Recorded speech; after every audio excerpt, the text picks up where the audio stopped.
Coupe du monde FIFA 2026, États-Unis, Mexique, Canada. Dans cette vidéo, on va parler de la rencontre entre le Portugal et l'Ouzbékistan qui marquait la deuxième sortie pour les deux sélections. Et ce qu'on peut dire d'entrée de jeu, c'est que voilà, le Portugal est véritablement entré dans ce mondial, victoire écrasante, 5 buts à 0.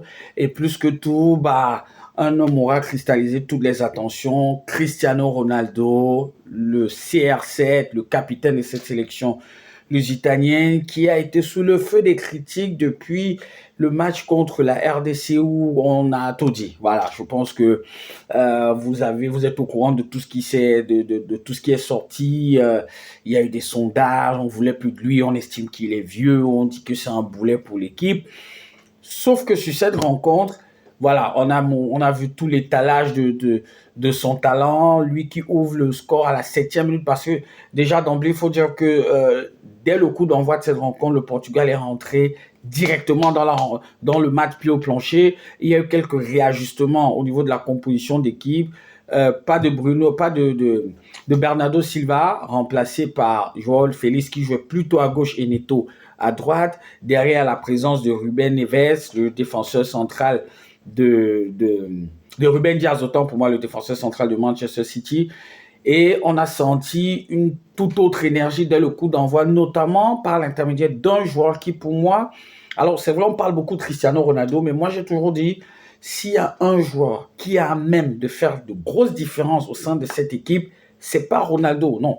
Ronaldo, lui, il est à la conclusion. Pour moi, le joueur clé, le joueur majeur de l'équipe du Portugal, c'est Bruno Fernandes. Alors, on connaît son talent, meilleur joueur du championnat anglais, meilleur passeur décisif de la saison. Il a battu le record de passes décisives détenu depuis longtemps par De Bruyne et Thierry Henry. Ils étaient avant, lui, il a fait 21 passes décisives. Et sur le match contre la RDC, je trouvais que c'était un peu trop facile de se cacher derrière Ronaldo en disant oui, Ronaldo a fait ci, il a fait ça. Après, c'est normal, c'est la rançon de la gloire, comme j'aime souvent le dire. Mais Bruno Fernandes, je suis de ceux qui pensent que quand il est au niveau, quand il décide de faire un top match, il y a très peu, mais alors très, très, très peu de milieux de terrain offensifs au monde qui peuvent l'égaler. Et ça, j'assume mes propos. Et sur ce match, non seulement offensivement, il a été présent, mais défensivement aussi, il a fait le taf. Et c'est ça qu'on attend d'un joueur comme lui, parce que tu as le double pivot avec Neves et Vitinha.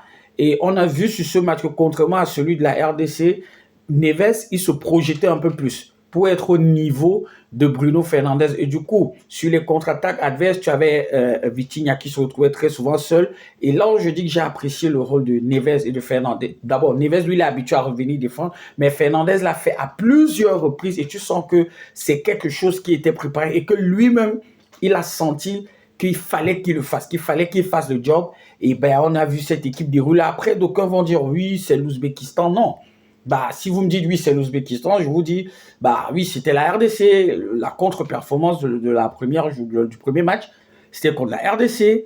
Donc, 7e minute, ouverture du score de Cristiano Ronaldo, un peu caractéristique de son jeu, c'est-à-dire c'est un centre qui vient du côté droit, et lui, il anticipe déjà, il sait où le ballon va arriver, il fait le geste juste, et il fusille le gardien, ça fait 1-0. Derrière, ce but, ça libère un peu l'équipe. On sent que, parce que il y avait un petit peu de crispation, ils étaient attendus, et là, ce but, ça les libère. Surtout Cristiano Ronaldo, on commence à voir des combinaisons, notamment avec Bruno Fernandes, qu'on n'avait pas vu sur le match contre la RDC. Et en marquant ce but, Ronaldo devient le premier joueur à marquer un but sur au moins chacune des 6 éditions de Coupe du Monde.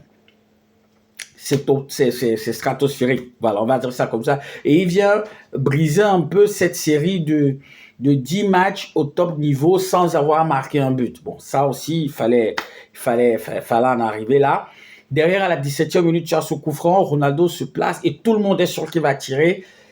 Moi, je vous le dis comme ça, sur le coup, quand je vois sa position et celle de Mendes, je me dis, il gagnera à laisser Mendes tirer. Bon, je ne veux pas dire qu'il m'a écouté, mais il a fait le choix de la sagesse. Mendes tire, il marque. Tout le monde avait les yeux rivés sur Ronaldo, mais c'est Mendes qui marque. Et à la 39e minute, Ronaldo, il marque encore. Et là, tu te dis, voilà, c'est 3-0, c'est plié. Mais le plus important, c'est le contenu. On a vu des permutations, on a vu du jeu, on a vu Ronaldo impliqué, même sur les tâches défensives. Et surtout, et je reviens encore, Bruno Fernandes, honnêtement, parce que le 3e but de Ronaldo, c'est une contre-attaque. mené par Fernandez, qui fait la passe juste au bon moment, et Ronaldo ajuste le gardien d'une frappe croisée, et puis ça fait but. Et là, tu te dis, si ces deux-là réussissent à se connecter de cette façon, ça va être difficile de les arrêter. Surtout quand tu sais que sur les couloirs, tu as Neto qui ne ménage pas ses efforts, tu as Joao Félix qui a fait un très bon match. Sur le banc, tu auras Bernardo Silva, tu auras un joueur comme Conceição, tu as Rafael Leao. Il suffit juste que la mayonnaise prenne, et je pense que ce match-ci, ça va leur servir. En deuxième mi-temps, ils sont repartis sur des chapeaux de roue. C'est vrai que l'Ouzbékistan a eu des situations où ils ont essayé d'organiser le jeu, mais c'était trop faible. C'était très peu pour pouvoir inquiéter la défense portugaise, d'autant plus que quand tu as un Ruben Dias, véritable patron de la défense, associé à un Renato Veiga qui lui aussi veillait au grain. J'ai vu de bonnes choses quand même de la part de Shomurodov, de la part de Fauzaev. J'en avais parlé dans la vidéo où je présentais l'Ouzbékistan. Mais voilà, c'était pas assez. Surtout que ce Portugal-là avait la rage, ils avaient faim. On sait tout ce qui s'est passé depuis leur premier match. Donc, ils avaient envie de prouver à leur public et au monde que fallait compter aussi avec eux. Et c'est ce qu'ils ont fait de très belle manière. Donc, à la 60e minute, sur corner, tu as ce but de... Bon, il a accordé à Nematov contre son camp, mais tu as une magnifique déviation de Ronaldo, talonnade de Joao Félix. Bon, ça frappe un défenseur, ça revient sur le gardien, ça fait but, c'est 4-0. Et tu as l'entrée de Rafael Leao qui marque un but à la 87e minute. Lui aussi, ça va lui faire du bien. C'est un joueur qui, moi je dis toujours, il est pétri de talent. Honnêtement, Rafael Leao, c'est quelqu'un qui est doué. Il a tellement de qualités, mais son problème est mental, c'est psychologique, parce que il est désinvolte, il est paresseux, il n'arrive pas à se faire violence à lui-même, et du coup, il n'arrive pas à donner la pleine mesure de ce qu'il est capable de faire. Je vous rappelle qu'il y a 2 ans, je crois 2 ans, il était meilleur joueur de Série A. Saison incroyable avec le Milan, c'est cassé tout, franchement, tout le monde voulait l'acheter, mais depuis, c'est pas trop ça. Moi, c'est quelqu'un, je me dis, s'il est au top de sa forme, t'as aucun latéral qui peut l'arrêter. Honnêtement, tu n'as aucun, parce que rapidité, voilà, puissance, technique, à droit face au but, mais bon, là, son destin pour le moment, c'est pas ce qu'on lui prédit, c'est pas ce qu'on voyait pour lui il y a cela quelques années. Néanmoins, voilà, ça fait 5-0 pour le Portugal, qui a ensuite géré. Il y a eu des temps forts, il y a eu des temps faibles, mais c'est une bonne réponse. Et ça, c'est la réponse des grands, c'est l'apanage des grands, que ce soit pour le Portugal, que ce soit pour Cristiano Ronaldo, que ce soit pour Bruno Fernandes. Il y a eu la rentrée de Bernardo Silva qui a aussi apporté de très bonnes choses, contre ça pareil. Donc, véritablement, le Portugal est lancé, ça fait 4 points pour eux. Leur dernier match de poule, ce sera contre la Colombie, qui va jouer tout à l'heure contre je pense, c'est le Panama. C'est pas le Panama? Non, contre la RDC. Je crois que c'est contre la RDC qu'ils vont jouer. Excusez-moi, c'est contre la RDC avec l'accumulation des matchs et tout et tout. L'Ouzbékistan, malheureusement, c'est 0 points.